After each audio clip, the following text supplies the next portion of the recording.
Steve Dotto here. How the heck you doing this fine day? And welcome to Webinar Wednesday for the middle of May. How are you doing, April? I'm good. How are you doing? I am doing okay. We had another webinar this morning. We had a webinar earlier today for our Patreon bootcamp, so I feel like it's deja vu all over again doing a second feed today. It is. Bonus, you get to see me twice, you lucky guy. Yeah, it's always a good day. It's always a good day when we get to see each other twice. And you could say the same thing, I imagine. Welcome, everybody. Today's topic is we're hyper focused on business right now here at Dotto Tech because primarily because we are launching next week. We are launching a brand new course, or a brand new boot camp to help Patreon. To help online creators establish a Patreon presence. So we've been doing a lot of content to support that. And today is it's the last of that cycle. So we're going to be talking about 6 different ways to create revenue online. And I love this topic. I love talking about making money online. I get excited about most everything we do. I'm easily amused, I would say. I think is the best way to put it. But it's going to be a great topic. And actually, I'm just as excited about next week, because next week you guys are going to notice that again today on the webinar, I'm using a mind mapping tool as a support graphic. And next week we're going to talk about mind mapping, so I get to talk about. But everybody's liking it. I'm liking using it. I don't know if you like it. I like it. You're going to have to be an ambassador for them, because I would say your last 4 out of 5 presentations you've had a mind map in there. Indeed. So let me, just in case there's anybody new that hasn't been with us before, a great big welcome to one and all to Webinar Wednesday. This is our 171st of these webinars, which we deliver here at Dotto Tech. And the content is online marketing, as we're doing today, productivity, and we also do content creation. We cover those 3 topics because those are the ones that interest us the most. And these are free webinars that we deliver to you. The content's available for a week. And then after that week, we take these webinars and they're archived. 171 of them are now archived, and they're there for the benefit of our patrons who we would not be here without. And I want to greet one and all at this moment. Dotto Tech's a community-funded channel. We deliver this content for free, and the reason we're able to give these trainings away for free is the wonderful support we get from our community at Patreon. And in return for that, they get some great perks. So it's a win-win situation, and we appreciate them ever so much. And I know there's a whole bunch of them here right now. So to you who are our patrons, thank you so much. We appreciate all of you and what you do for us.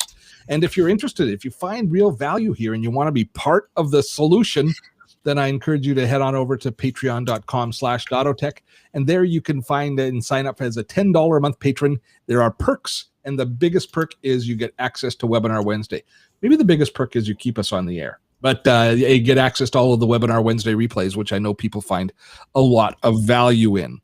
We also have a sponsor for this week's episode, which is our streaming partner, which is Restream.io. Restream is the tool that we use, the technology we use to multicast these webinars. We used to, back in the day, we used to do these webinars in a dedicated webinar package. But lately, since the beginning of the year or late last year, we've been streaming them live on YouTube and Facebook, giving more people access to the webinars. And to do that, we wanted a tool that would allow us to present our content, share our videos, manage our chat. And that's all done within Restream. And they've got a wonderful interface that allows us to do that and to multi-stream, to multicast these to multiple platforms. So we're on Facebook Live and on YouTube Live as we speak at this moment. So thanks so much to our friends at Restream. Again, April will drop a link. And if you are interested in doing your own live streaming, well, you couldn't do better than using Restream Studio for your purposes. So my thanks to them as well. So our agenda today is normal for Webinar Wednesday. I've pre-recorded a demo. The demo is about 30 minutes, I think. I can't remember now. My head's starting to spin with all of the webinars we're doing. But I cover the 6 different ways to create online revenue. As normal, don't worry about taking notes during today's webinar, because as soon as the webinar is over, we'll send out a replay to you, replay link. And included in the replay link is my amazing notes. We do these now. We do these notes at the end of everything that has all of the resources. They're almost like a great download all on their own. But we'll be sharing the notes with you. It has links to everything that I'm talking about in today's webinar, so that will be there for you, so you don't necessarily have to worry about taking notes. I'm not saying don't take notes, but just don't worry if you don't feel like taking notes. So April, Everything else okay? Should we We get are. going? We should How get are we doing going. as Yeah, far we're as numbers? streaming. We're We'll get streaming. streaming. We're at about 240 here and Perfect. about 15 on Facebook. So Facebook. I don't know why people don't watch on Facebook. I prefer watching on YouTube myself. I like the chat on YouTube better. The chat is managed better on YouTube. Not that our friends on Facebook aren't welcome. We're happy to have you, but when I'm watching in the native browser and in the native app, I like being in YouTube better personally. But that's just me. All right. So let's get into the 6 ways to generate recurring revenue or to have recurring revenue online. My favorite 6 ways. When we are done, while it's going on, April and I will be in chat answering as many questions as we can. And we will see you on the other side of this video.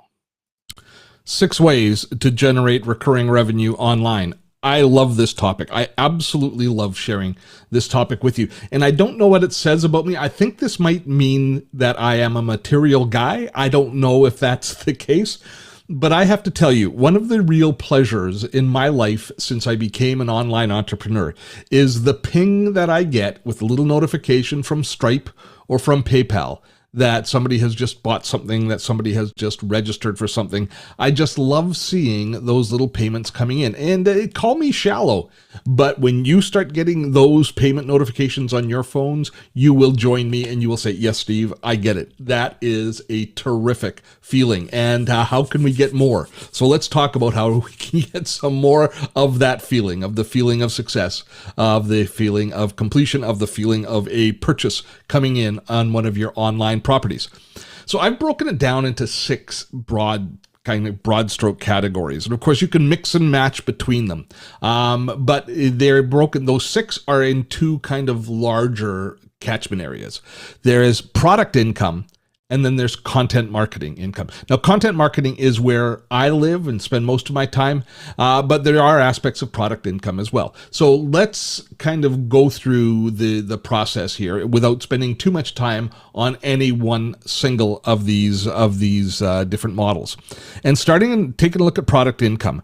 Product income can be broken down for most of us into either digital products that we sell online or fulfillment, actual physical products that are being sold online. We have both of those options, and both of them are readily accessible, and both of them are terrific models for creating ongoing revenue.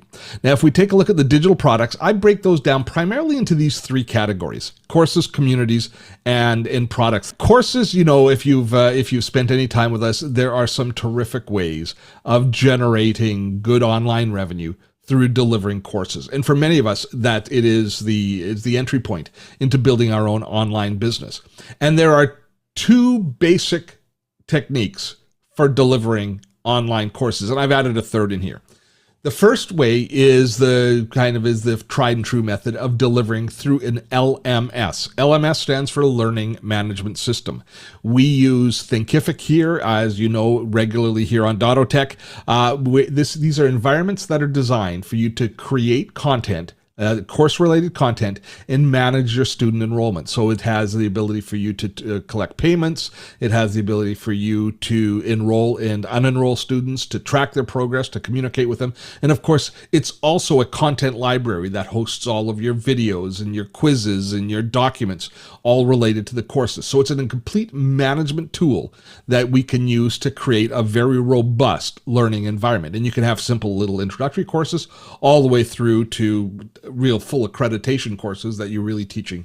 But for the most part, you spend a great deal of time creating good, valuable, rich content and storing it inside of the LMS. That's only half of the energy that you have to spend to generate your recurring revenue, because that once it's been put in, then you have to launch the product. And often the product is launched as a result of other campaigns that you're doing of education, of educating your community. But the product launch, the actual launch cycle when you're actually selling a product, as far as I'm concerned, it takes about as much work, or in some cases even more work, than the actual creation of the content, because you are often inventing things as you go, as you do your product launch, and it requires a lot of energy and there's a lot of anxiety attached. Whereas with the course content that you're delivering and developing, that's stuff that you know. That's content that you know and you're sharing, and it's a lot more kind of in our wheelhouse. But that's the LMS model, using a Thinkific, a Teachable, or a tool like Kajabi. Those all work terrifically as far as delivering these sorts of contents. By the way, we'll have links to all of these different technologies and all of the different sites and services that I talk about. We will have those links in the note that we will share with you as soon as this webinar is over. I also have included email in here because a lot of people tend to ignore the fact that you can deliver a hell of a fine course just by email. The first courses that I delivered were by email. You don't need the big ass LMS and all of the fancy systems. If you can create a course, which is a linear course, you walk people through it and you send them an email once a day or once a week or once every 3 days, which has the course content in it and any supporting materials and any supporting links that you need. It's a great way to deliver courses. And typically speaking, if people are engaged with your content, it's the least expensive and the most approachable way to get started doing online courses. So I just threw that out there as an aside.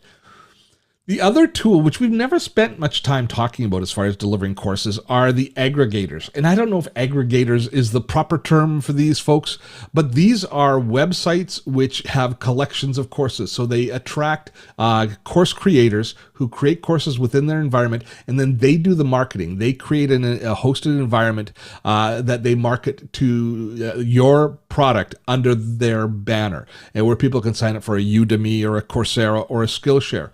And those are good options. They aren't ones that I've ever spent a lot of time with, but at some point in the future on a Webinar Wednesday, we're going to spend a lot more time talking about this. And in fact, within our team, Liz Azian has done very well teaching. I think she sends Udemy courses, but she's done very well with a lot of her courses and a lot of her trainings on graphic design and stuff like that within Udemy. So we'll have a conversation about that. Typically speaking, your return on investment is your return, how much you're going to earn is going to be a little bit less, and sometimes a lot less than you could say charge if you were charging yourself for a course, but you get the social sharing. It's a kind of almost a combination of a course delivery mechanism and a social network, because when people sign up for somebody else's course, they're going to get your course marketed to them. So there's that benefit of additional marketing and additional social outreach using these sort of aggregators. But that courses, I always come to mind, courses are 1 or 1A in my list of things that we should be looking at if we want to generate revenue online. The other, of course, is affiliate marketing, which is on the other side of our mind map. But courses are always something that is well worth considering and in investing in, because they can generate ongoing revenue for a very long period of time. Now, the kissing cousins of courses are communities. Wow, that's a lot of cuz. So communities are either self-hosted or hosted through membership sites, and they are basically like courses on steroids, where you bring a community in who is interested in one vertical topic and you support them on a membership model as opposed to them purchasing a fixed series of lessons, which would be a course. Now, we have our Gray Wave, which is a membership community which is designed to help baby boomers and Gen Xers build online businesses. So that's a great example of a community site. And when you build community sites, it's as much work, or I guess even more work, than creating online courses. But the beauty of community sites is courses where you sell to an individual once, and then you have to sell them a new product somewhere down the line.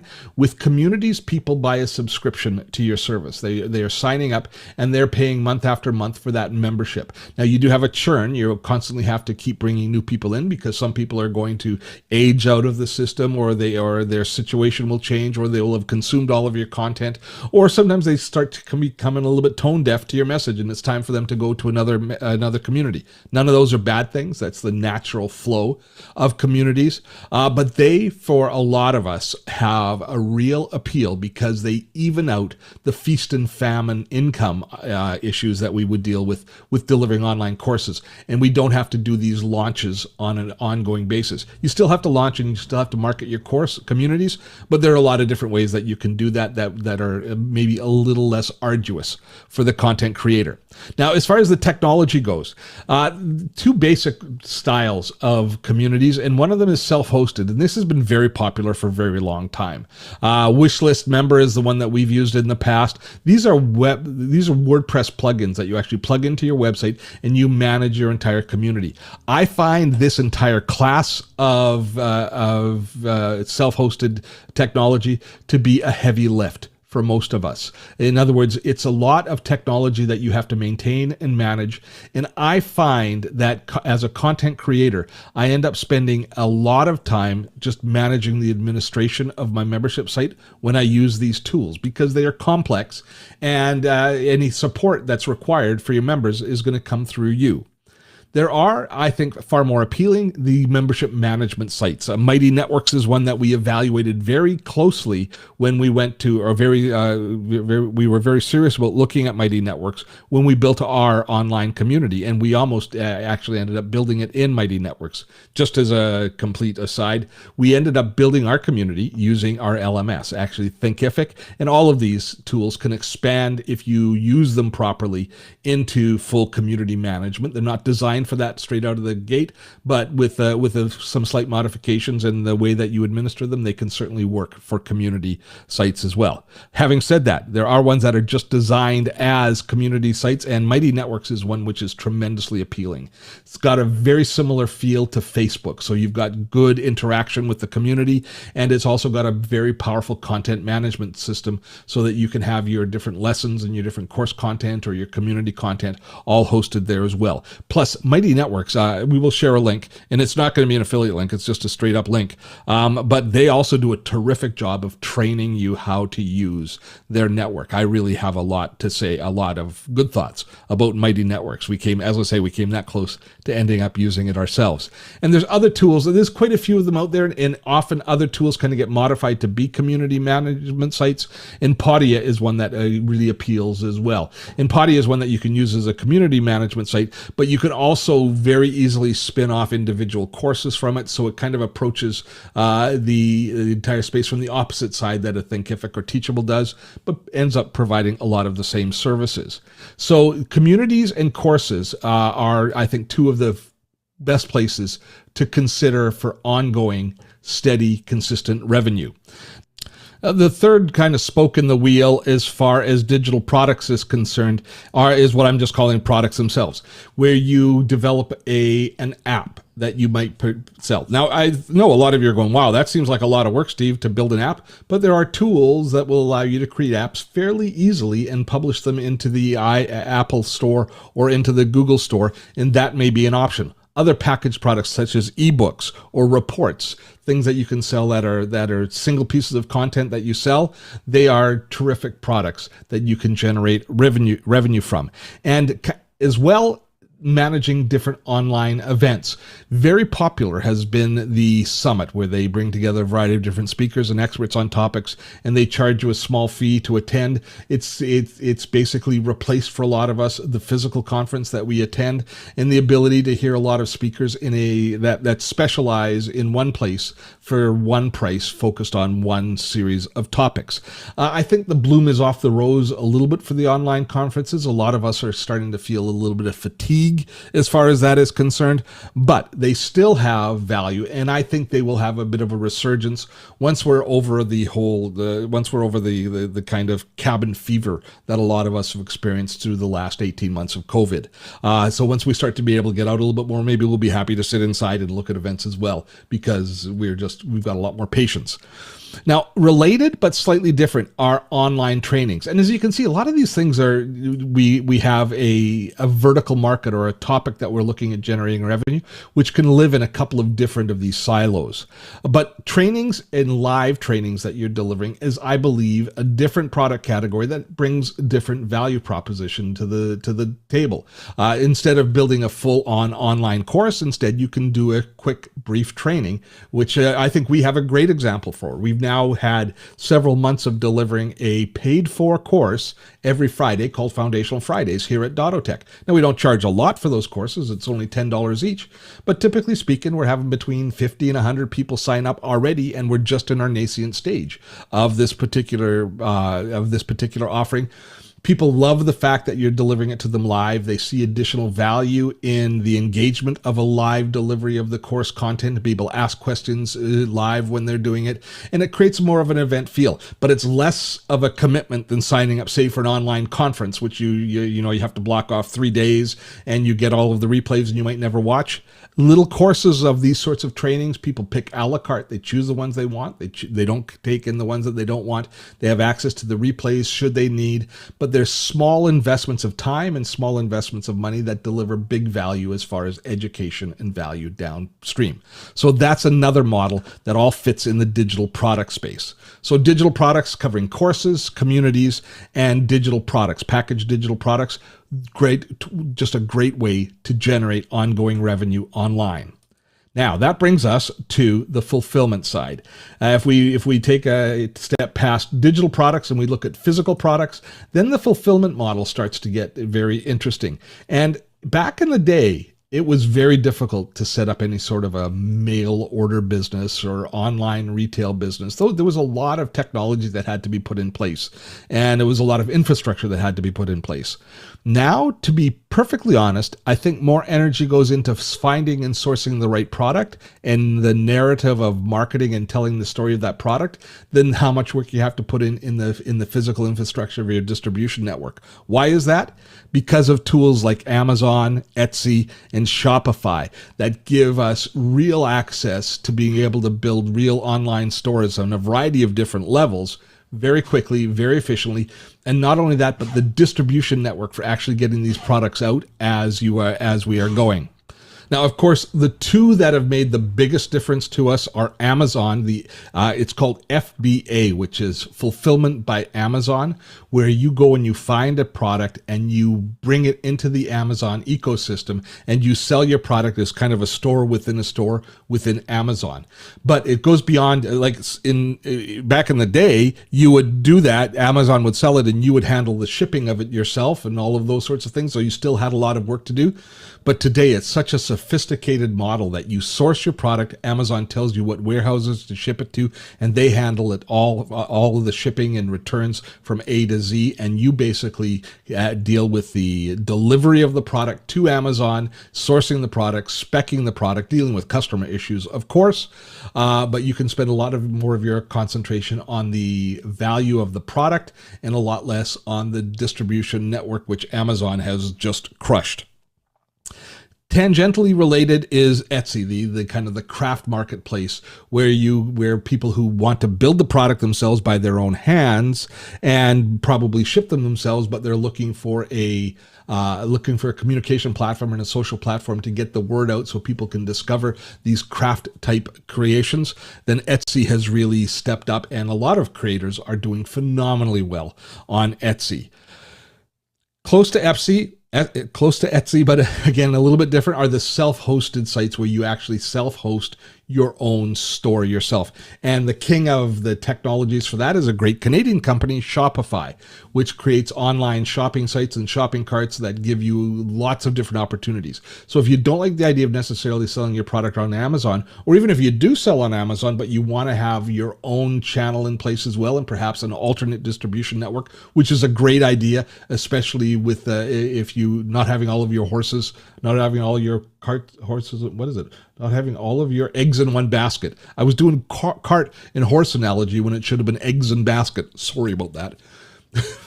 But rather than having all of your eggs in the Amazon basket, using a tool like Shopify, building your own distribution network, and it can be automated. You can take advantage of other services there, but then this is a store that you own and you aren't necessarily working on rented land. That is another terrific way to look at this selling and the merchandising of actual physical content.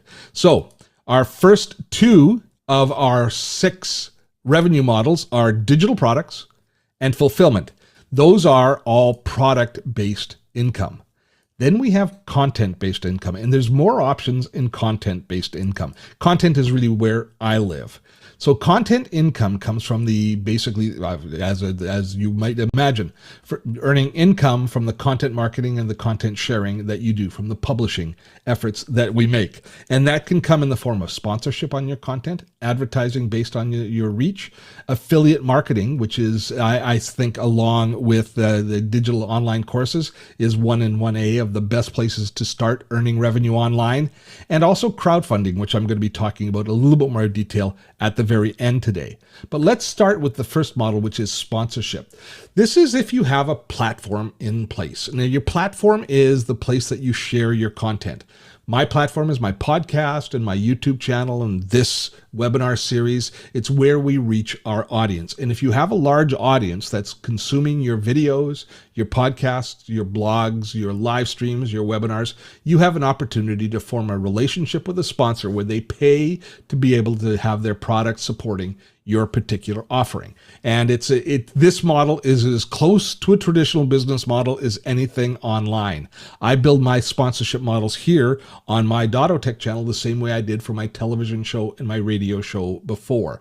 It's a lot of heavy lifting as far as the amount of work goes, and I would say it's a model for generating revenue, which I believe is more work, typically speaking, than it's worth. Where sponsorships really work very well for online content creators is when there's a product that is really in your sweet spot, that you can really be a champion for, as opposed to just almost a marriage by convenience, which is what a lot of sponsorships are. But when there's a product that you use, that you really feel strongly about, that you can add a tremendous amount of value to, then a sponsorship relationship really works. For us, you already know, if you've been following us for any period of time, what sponsorship relationships we have here on Dottotech that work for us time after time. Restream Studio, which is sponsoring this particular webinar right now, they are one. Thinkific is another one that we promote and we add a lot of value to. So those are sponsorship opportunities. Advertising opportunities are, I think, on the rise. I believe that the online advertising space is really starting to come of age very nicely now, mainly because all of the players are recognizing that there's more value now in online advertising than ever before. It's only increasing, and traditional forms of advertising are decreasing in value. So the smart money is moving into the online space. If we're providing, and because of the nature of the online space and how granular we can have delivery, and the way that the analytics deliver information and deliver audiences to us, which are laser focused, that your bang for your buck advertising online often now vastly exceeds traditional media. So we, as content creators, are in the sweet spot if we can take advantage of the online advertising. And there's really one kind of large player that most of us are going to get on board with, and that is AdSense. And you'll get on board with AdSense from both sides of the equation. If you're an advertiser spending money on ads, you'll be looking at AdSense as well as, say, Facebook ads and other places. But as a content creator, the AdSense relationship works on a variety of levels. Now, AdSense is a Google-related company, but all of our YouTube ads are delivered through AdSense. And all of the display ads, if I had display ads on my website, the ads that are dynamic ads that are in the sidebar or banners in your website, if you have blogging type content or a lot of traffic to your website, those are also served by AdSense. And that still is a viable source of revenue. Now, YouTube ads are like the stock market. They go up and down in value depending on your marketplace. But if you're delivering really relevant content to a very defined demographic, then YouTube ads and display ads themselves become very viable for you, because if the advertiser can really identify who it is that is visiting and consuming your content, the more specificity you have, the more value you have, because they know they're reaching the right target. We, for example, do very, very well on YouTube ads because we are a channel that focuses on people over the age of 45. And we have on our YouTube channel over 60% male viewership. So if you are creating content that's targeted on males over the age of 45 who are interested in, say, technology, Dottotech is a terrific place for your ads to run. YouTube recognizes that. The advertisers recognize that. Consequently, the revenue that we earn per view is much higher than the average. So the more specific you can get if you're generating advertising revenue, the better off you are. Now, that is extending into other forms of media as well. Now, we've always had sponsorship opportunities and, to a certain extent, advertising opportunities on podcasts. But now podcasts are creating dynamic ads. Most podcast platforms will allow you to have the same kind of dynamic ads as we have in YouTube. What do I mean by dynamic ads? That you have a spot within your podcast that is just demarked for advertiser, we'll say just in our terms, for the advertiser, and a host, a service, much like AdSense, will provide the advertiser, who's often not even known to the podcaster, into that space. Now, there is increasing value in that revenue and in that opportunity, the more specific that the podcast is. And typically speaking, when you're doing dynamic podcast ads, is the advertiser will want to get the host involved somehow, because host-read ads that are read by the host of the podcast, really exceed value of generic advertising in the podcast world. But the bottom line is that you aren't locked in on a single ad in that space. Typically speaking, in the past, when you delivered a podcast, you did a host-read ad based on a sponsorship, for example. And then if somebody listens to that podcast in 2 years, which often these podcasts have long legs, they're hearing the exact same ad. And you're not being paid for that ad anymore. And that ad might not even be relevant anymore, but it's still baked into the podcast. With dynamic ads, those ads get inserted. So it can be nothing. You can have blank air and just go to the next segment of the podcast if there's no advertisers that want that space, or you can be having new and relevant content being shared in that space. It's still a burgeoning marketplace, but it's very exciting. And for podcasters, it is an additional source of ongoing revenue based on content that they're already creating. Of course, affiliate marketing is, as far as I'm concerned, as I mentioned many times, 1 and 1A as far as the top value or the top performer in creating revenue, at least especially in the early stages of building your online presence. And those different affiliate relationships can, just like looking at the other side of the ledger here, the product income, they can be both based on digital products and merchandise. It's very easy to sign up for an Amazon or a B&H photo account if you're doing any promotion at all of any hardware.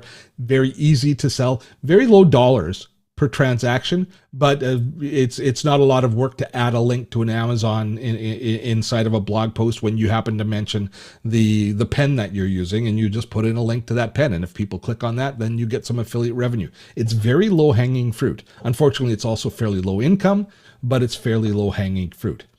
Much better value is when you start dealing with digital products, when you start dealing with SaaS products, software tools. For example, our relationship with Thinkific is a very lucrative affiliate relationship because that's a membership, that's a subscription product, which we get paid every month for the people who sign up through our affiliate programs.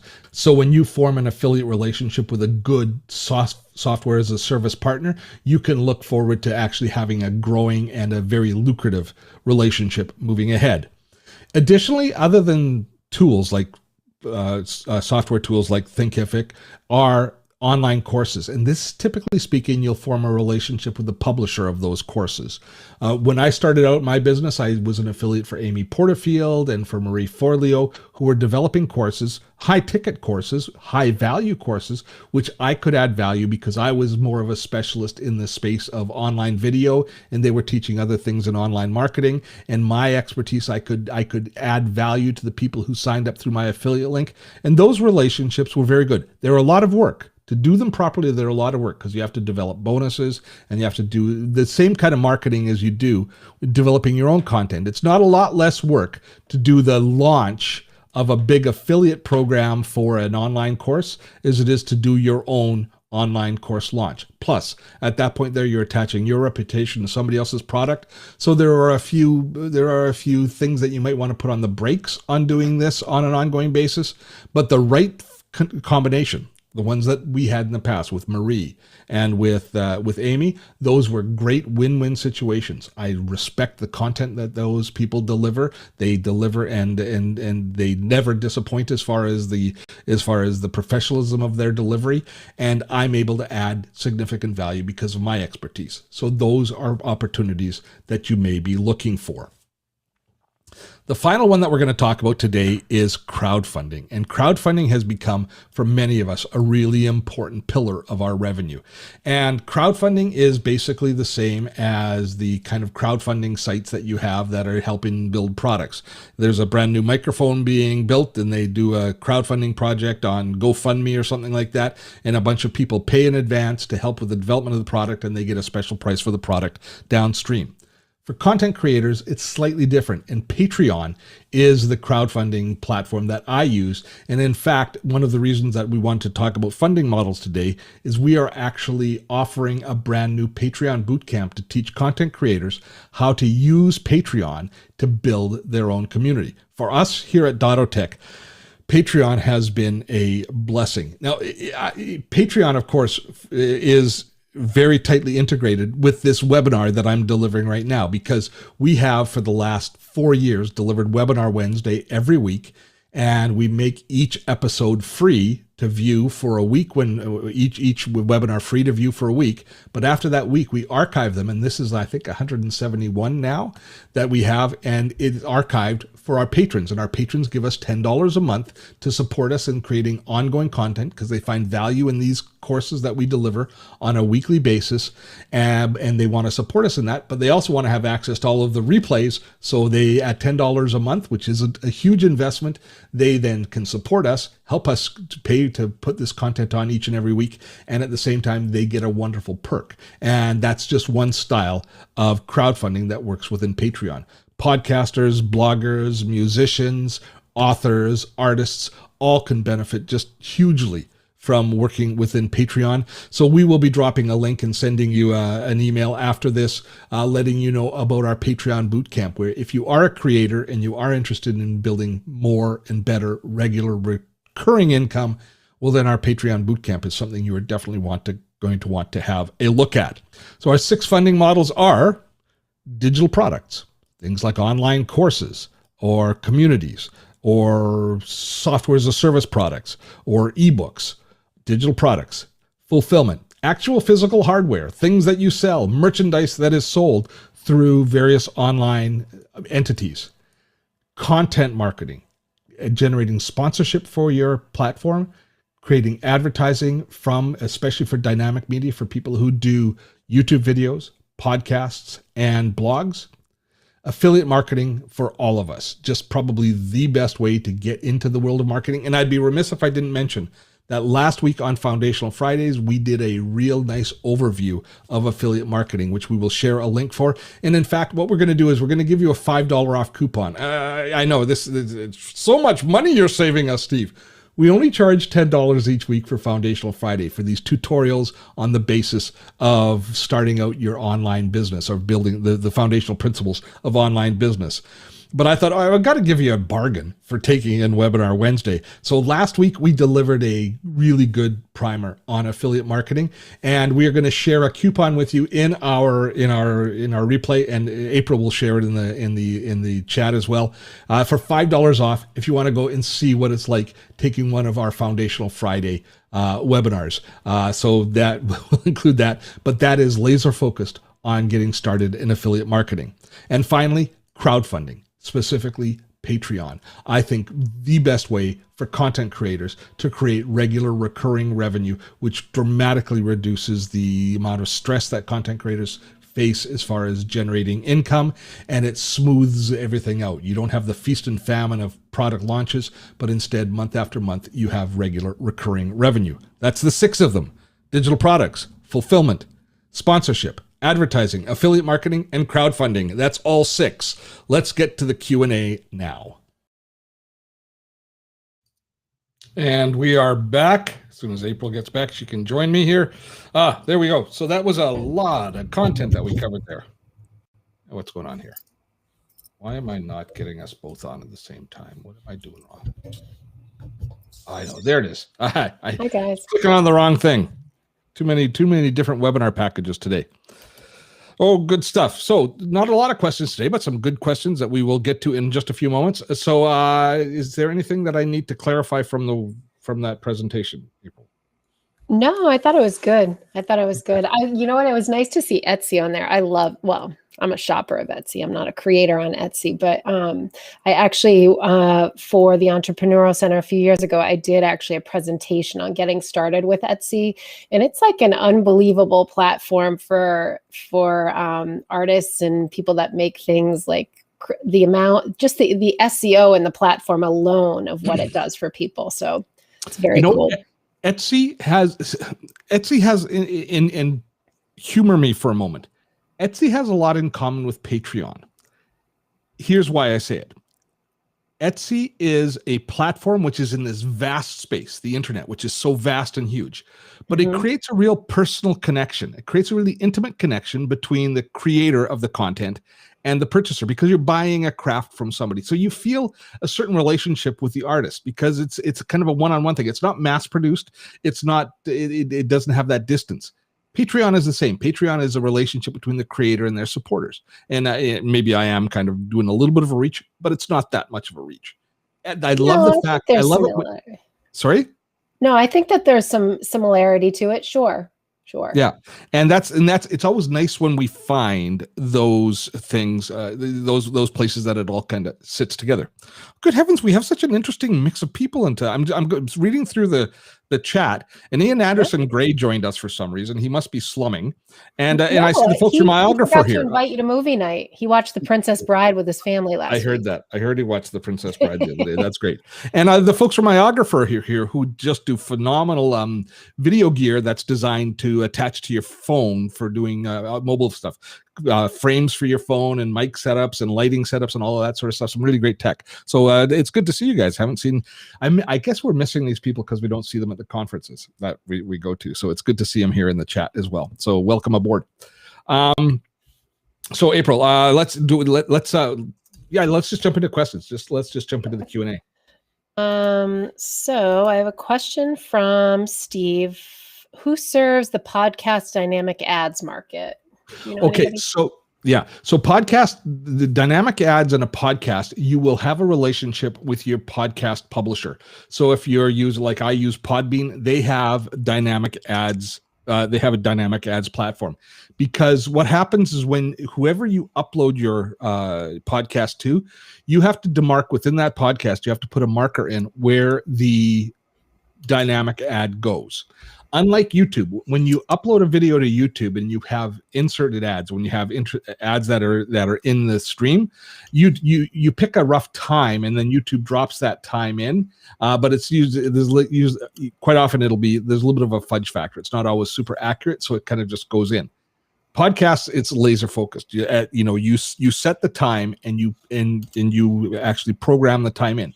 Now for the creator, this means that you can throw to the ad, which is terrific, where you can say, we're going to come back after this words from our sponsor. And you do it just like a radio show, which is a great mechanism for the producer. But it has to be specific to the to the flow that's coming from your podcast host. So regardless of who you're using, whichever podcast platform you're publishing on, you have to look for their dynamic ads option to opt in on that. You did do a webinar Wednesday recently on podcasting. Yes, we didn't spend too much time on dynamic ads, but yeah, we talked about we did a webinar Wednesday a couple of weeks ago on podcasting. Yeah, and it's coming up soon on the Gray Wave, so as well. All right. My friend Teddy over on Facebook said, "Did you start with aggregators or LMS?" Oh, I think he saw that we had the listing, we had LMS and we had aggregators as items, and he was wondering where I started. The conversation that we started looking at dedicated LMS systems. And if by chance you were asking which ones, I personally started with, I've never used aggregators. I played with a little bit, but I haven't used them. I always have gone through an LMS. All right. Zenatus World is asking, what is your opinion of Warrior Plus and JV Zoo ripoffs? Not serious. What a great question. And it's one that I shudder.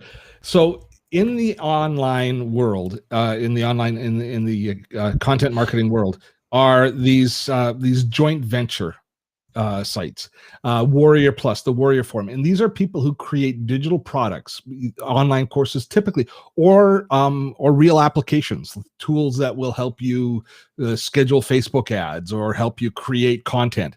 and they build these products, and then rather than sell them through normal retail or through normal online channels, like doing a webinar launch themselves the way that we would sell a product, is they have a collection of partners who they have as affiliates who promote them to their lists. And these people are, for the most part, and I don't mean to stereotype, but they're usually fairly aggressive. They've got big mail lists. The pricing is always super aggressive on these. There's usually some fairly high pressure tactics that are attached if you happen to get onto their mail list and be included. And but you can make a lot of money. They can make a lot of money, and sometimes there's some really great products. They've evolved somewhat. Now, those platforms like the Warrior Forum, I stay away from, because there's just it just, I think you put your reputation at risk to a certain extent. They are laser focused on the sale, as opposed to, we like to think we're laser focused on serving our community. So there's a philosophical disconnect there. But having said that, they've evolved into a kinder, gentler space with things like AppSumo. AppSumo is very similar in a lot of ways, where legitimate publishers come to AppSumo and they aggregate and they do a special deal that they take advantage of their list and distribute it. So you can still get a lot of the benefits of it through a service like AppSumo, but the actual Warrior Forum and the JV Zoo and those places, I tend to avoid, just because it's a little, they're just a little too Wild West for me. All right. Let's see. Laura was asking, do you need an optimal number of followers already before you can launch on Patreon? Oh, so that's going back to our Patreon thing. For our Patreon bootcamp, and for people that are interested for content creators who are looking at starting a Patreon campaign, this is going to be a bit of a non sequitur to everybody who hasn't been kind of following that story closely, or as we've been talking about it.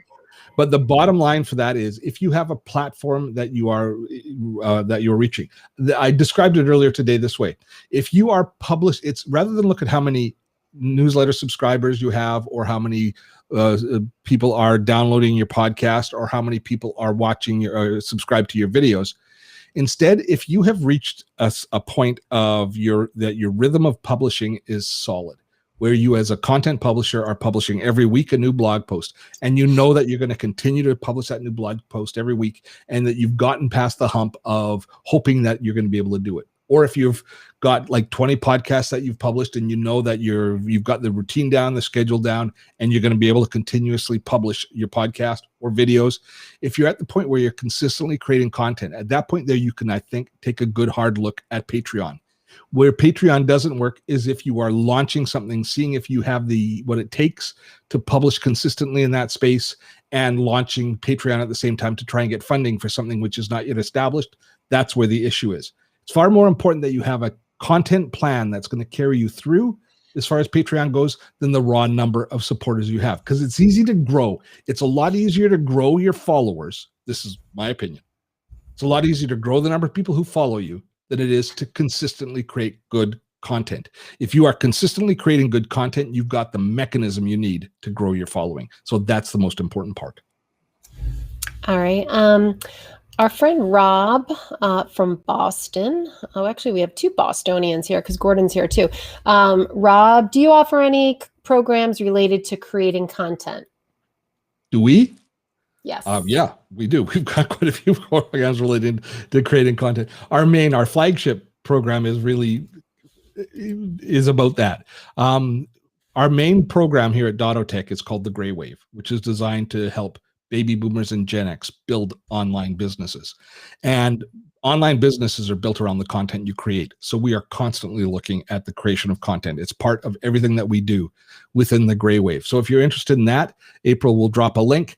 We've got a webinar that will walk you through the entire process of how baby boomers and Gen Xers should be building online businesses, and the opportunities that maybe we don't think are there for us, but are there for us. All of that is related to content marketing, which is really what we do. Okay. Let's see. And all the Gray Waivers are coming out of the weeds. Yes. Hello, guys. Let's see. Pat on your back, personal fitness, great name. I looked into Amazon affiliate program and it seemed to be in US dollars. Is that accurate? And is it an issue during tax time? Seemed like I had to create an IRA number if I remember right. So, depending on where you are, Pat, Amazon, their affiliate program is regional. So, if you are going to sign up for as an Amazon partner, you have to sign up in whatever region you plan to be promoting content in. So, for example, I've got an Amazon Canadian account, I've got an Amazon UK, and I've got an Amazon American account, and I've got different links for each one depending on where they are. And there are integrators that will allow you to have one link that points to whichever country happens to be coming from, but the accounting is separate in each country. He's in Ontario, he said. I don't know if you... Yeah, he's in Ontario, so you have the exact same situation as I do. It's not as bad as you might think. What happens is, for the most part, we just promote the American one because the dollars that you get from all of the other ones are minuscule compared to the traffic that comes from the States. But a part of the process of being an affiliate with Amazon is they ask you to go in your payment area and you fill in a form, which is, I think, a WBN9 is the net form. How do I know that? I don't know because we've done it so many times. But what you do is and it makes you feel kind of official and kind of on top of things because you claim tax treaty status. I declare that I'm Canadian and we have a tax treaty with you folks in the United States. Here is if you're an individual, here's my SIN number. If you're a company, here's my GST number. And so I am paying tax in Canada. So keep your grubby hands off my money. And so that works pretty much. There's actually keep your grubby hands off my money line in there that you can check. But that's how it happens. And so it's a process that you have to go through once, and then of course you're expected to declare that revenue in Canada. It's up to you how you want to handle that. Ginger's asking, have you bought podcast dynamic ads? I'm looking for alternatives to Facebook ads for marketing online courses. I've never bought them. I haven't bought them yet. The jury's out for me on them. I think that if you have a marketplace that or a podcaster that really dovetails with your content, I think that's a really exciting option. Here's my long-term prediction of these sorts of ads. I think for many of us, a podcast, if we're creating a podcast, our most important advertiser is ourselves. We should be promoting, for the most part, the way we do things is we use our podcast to promote our message, to grow our community, to support our community. So within my podcast, the ads that I run are for my own product, for things like Webinar Wednesday. We promote Webinar Wednesday, or we would promote Patreon support. So, but even having said that, being able to dynamically change what that copy of that ad is has real value to us, not just to outsiders coming in. So that's where I see most of the value through dynamic ads. But if you have a product and there's a really good fit of a podcaster, then I think that those dynamic ads are going to do very, very well for you. All of the research indicates that you want to have host-read ads as much as possible. People on podcasts form a relationship with the host. And if you just have a non sequitur ad coming in from the outside, that's a professionally produced ad, but you don't have the host's buy-in, there's a bit of a disconnect between the audience. Not a bit of there's a definite disconnect between the audience and the host. If you listen to Joe Rogan's podcast, and I don't encourage you to listen to it for the content, if you want to, you can. But I listen to it occasionally because I want to hear the structure and how they do it. And damn it, if you listen to it sometimes, you're 17 minutes sometimes into the show. Maybe I'm exaggerating, but it seems, before they get to the content, because it's host-read ad after host-read ad after, and Rogan's reading every ad, but there's ad after ad after ad after ad that the people are just lining up to advertise in there, but they're all host-read.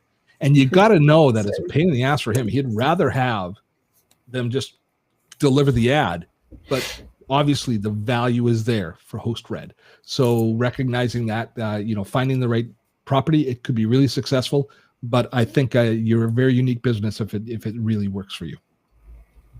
All right. Janice is asking, do you think Etsy is good for workbooks? For workbooks?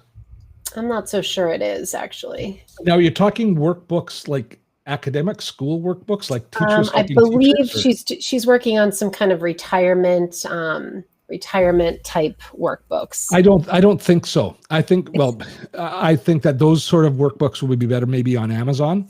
I agree. Etsy I see is crafty. Yeah, like I bought they have great college care packages that I send my daughter at school that are like, they're cutesy and that they're a little bit different. And I buy like family signs and I like stuff like that. What's your opinion of Ko-Fi? Did I already ask you that? Ko-Fi. It's a competitive product to Patreon. It's a tip-based tool that gives a community that you can add perks to, and it's a Patreon Lite, and it seems nice. It started out as a tip jar, and it's grown from there. Okay, so let's see. Here's the thing. Here's what I will say about a product like coffee. I think it's pronounced coffee. Patreon people know if you are looking to get crowdfunding and support, as soon as you say Patreon, anybody who's been online, most people now are sophisticated enough to understand that Patreon represents support, represents crowdfunding support. Coffee, you're going to have to explain to them. You're going to have to explain to them each time. And you know how you're going to explain it? You're going to have to explain it's like Patreon, but a little bit different. So in that case there, what is the point of not just using Patreon at that point? That's what I wonder. There might be some good reasons, and if you have them, great. But for the most of us, you have to say, well, what value am I going to get? And why, if I have to explain things to my community, I'm that much farther away from getting the support. Our other Boston friend, Gordon here, he wants to show him the money. How much money can you earn from affiliates enough to sustain a business or just supplement? If you, you could make a living off of affiliate marketing. Definitely. If your content mix is right, have a listen to Pat Flynn, Smart Passive Income. And Pat releases his revenue report every month. He makes enough money off affiliate marketing to make a really good living. So it can be done. Finding the right affiliate partners and finding a way that you can add value to those partners is crucial. Now, some companies, some people make a good living out of just doing product comparison and product overview. So they do the research, but they're doing research for their community, for the people, and they're using search as a primary thing. So, for example, I was just asked a question about coffee. If I was an affiliate marketer, and if Coffee had an affiliate program and Patreon had an affiliate program, and 2 or 3 other crowdfunding models for content creators all had affiliate models, and I don't know if they all do, but this has been an example, is creating a blog post which compares Coffee and Patreon, etc. Because people are going to be searching what's the difference between Coffee and Patreon. So it's a search play where you create traffic by search. You give the results. You say, this is what it's good for. These are the features. And we've all seen those articles comparing, helping us make a decision. Well, if you are an affiliate marketer, you could build that content and take affiliate revenue from all of the from whatever decision they make. Because you don't have a horse in the race. You want people to find and make the best decision. You can definitely make a killer in living doing that kind of stuff. So, but your skills you're a researcher, you know how to find what people are looking for online. You're going to be a good writer. You're going to have the ability to organize your thoughts, and you're going to have an organized back end. And I don't mean that back end, but I mean an organized structure so that you can manage all of these different affiliate accounts and affiliate links. But definitely, I think it's a great way to make a living. All right. Our friend Daniel was saying, do you perceive any downgrade of activity in podcasts with places like Clubhouse, your favorite, taking hold? Now, Clubhouse is, I might be wrong. I might be so wrong that I'm the mayor of Wrongville, but I'm not a fan of Clubhouse. I don't think it's launched to Androids too recently, so that's cool. Yeah, with invites to more people. I'm being an absolute jerk. I'm sorry. Here's my issue with Clubhouse, and here's why podcasting is going to win always. Clubhouse is built based on scarcity. It's built to create an environment where people don't want to miss out on an opportunity because of the way they've structured it. The Clubhouse has individual rooms that you have to go into, and you have to listen live to whatever the content that's being presented. And if you miss it, it's gone. So they're playing on FOMO. They're playing on us not wanting to miss. But we have spent the last 20 years building an IT infrastructure, an IP infrastructure on the internet, which is designed to allow us to time shift. One of the founding principles of everything that we do online is allowing people to time shift. YouTube, watch the video when you need to see that video. Read the blog post when you need to, when you need it, and when you have time for it. All of it allows us to do things in our own time. Podcasts, listen to it when it's convenient for you, when it works for you. That's the premise of all of this, what we deliver online. Now you're suddenly going to create an environment where you have to be there in real time. So if there's a great Clubhouse session and I listen to it and I go, wow, that's great information, I wish April and Liz could hear that. How often do I drop you guys a link in Slack, April, that says, here's a podcast from this person, have a listen to it. I want to talk about this. I want it. That happens on a monthly basis, doesn't it? Yes. Regularly, and it's a big part of our, it helps us in decision making. You can't do that with Clubhouse. So I don't think Clubhouse is going to take on podcasting at all. I think podcasting is just getting going. The Gray Wave, how is the Gray Wave different from pay-per webinars we're doing on Friday? Our webinars that we're doing on Friday are part of the funnel towards the Gray Wave. Gray Wave is if you do want to build an online business and you want to develop all of the skills and you're ready to make the commitment. Our paid webinars, the Foundational Fridays, are designed as foundational pieces so you can understand the basic principles. They're designed to give us, the people who are coming into the Gray Wave and the rest of you, a baseline understanding of the principles of online marketing. We will often, in these webinars that we do, especially when we're doing online marketing, I'll be using terms that you might not know, and it's not your fault you don't know them. If I'm talking about a list builder, I'm talking about opt-in forms or landing pages. There are terms that you might think you understand because you've heard them a few times, but nobody's ever actually sat down and explained to you, this is what a landing page is. This is why we use the term, so that you're on the same level as everybody else. That's what Foundational Friday is. We go through these basic tenets of online marketing to make sure we're all at the same level and we have comprehension. And I got to tell you, everyone we do, even though I guess people might call me an expert in online marketing, I learn something from every single one, especially the ones that I write. Ones that I'm writing, I go, oh, gee. And you were just, was it you that was just talking about it the other day? You were talking about the fact you were doing the last one you did. You went, oh, there are so many things that I haven't looked at this in a year. Oh, yeah. Well, yeah. It was I did SEO. And then what was the other one that I did? The landing pages? Yeah. I can't, but at any rate, I do remember the comment coming from you that it's good for us to go back to basics from time to time. So that's the big difference. Plus, there's a huge cost difference. The Foundational Fridays is an investment of $10 a week, or if you purchase it each week, or if you come on as a $20 a month patron, you get access to all of these Webinar Wednesday replays, as well as all of our Foundational Fridays. So such a deal. All right, and we are at the little past the top of the hour. So I think the questions picked up once we started talking. They did. It was a really great, it's funny because we have, I mean, all our webinars I enjoy, but the ones that for me, the chat, when we have so many people, it goes so fast, I can barely keep up. So it was a really great conversation today that I could enjoy and actually so because I always like to greet as many people as I can. There we go. So once again, thanks to our sponsor, to Restream, for giving us a rock solid feed today. That was awesome. And our thanks to all of our patrons. Your support means the world to us. We appreciate it. Next week, coming up on this big show, we are going to be talking. Did you like the mind map? The way the mind map lays stuff out? I'm going to be talking about mind mapping. I'm a little obsessed with mind mapping right now. So we're going to be talking about mind mapping next week. On Friday, Foundational Fridays this week, we have Julie Selby, she does such a good job on this course. I tell you, when we were going through the content for Foundational Fridays and we were deciding on the content, Julie gave us about a 10-minute demo of what this module is going to be about. And it was so good. It's how to create a content plan, and we've done it. We've taught it ourselves. She does a better job than I did the last time that we taught this. So it's going to be Julie's course this week on Foundational Friday. $10, the best $10 you can spend this week, I would say. So that's coming up next week. Check for the mind mapping. It's in the link for Friday. And this replay will be sent to you shortly, along with all of the links that we talked about within today's webinar. So thank you, everybody. We'll leave it at that. April, thank you so much. Till next week, have fun storming the castle.